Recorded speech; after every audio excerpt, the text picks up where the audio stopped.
We're here at the New York International Auto Show, and one of the most popular exhibits here is the Saratoga Automobile Museum's Radwood exhibit. Yep. Steve, this is one of my favorite cars. What are we looking at? This is a 1991 XJR15.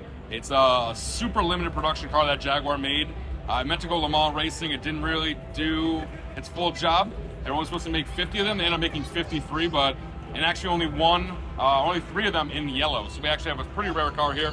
And it's been kind of our popular example today. So this actually isn't a Jaguar. Right. It's a Jaguar Sport. And that was a subsidiary between Tom Walkinshaw Racing, who actually did Jaguar's kind of endurance racing, and Jaguar. This is the first production car entirely made of carbon fiber. Right. So this is a carbon fiber and Kevlar tub.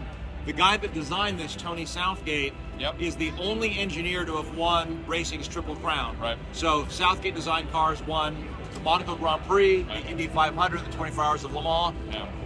The styling on this is Peter Stevens, right? Yeah, we went on to go and do the F1. You do the F1. Yeah.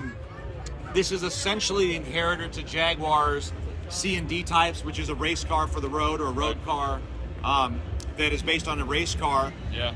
What do we have for a power plant? And I was going to say, it's finally the V12 that people wanted. So it's the XJ220 that came years earlier, and throughout the years after this was promised a V12.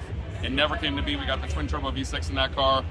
This is finally the mid-engine V12 that people wanted in the Jag. So naturally aspirated. Yep. It's either a 5 or a 6-speed, right? Correct, yeah. Depending if you want synchros, it's a 5-speed. If you want no synchros, it's a 6-speed. Right. You know, between Tony Southgate and Peter Stevens, you've got some really big names in motoring history. Yeah. Driving this car, you can see it's fairly tight quarters. Yeah, very tight. They say it's a 2-seater. It's really a 1.5-seater. It's a very, very tight fit in there. But the shell, because it's one of the first, it is the first full carbon tough vehicle, they didn't really quite master the carbon art yet. So the side sill and the actual rocker for the car is about almost 2 feet wide. It's one of the widest and hardest to enter cars I've seen in a very long time. So this is stand on the seat and lower yourself in? Yeah, there's no graceful way to enter or exit the car, but it is a graceful looking car, so it kind of makes up for it. So it is, and I think you're right. This is fulfilling the promise that the XJ220 made and then somehow lost. Right. It is an amazing car, and what a 53 made, and 3 in yellow, right? 3 in yellow, yeah.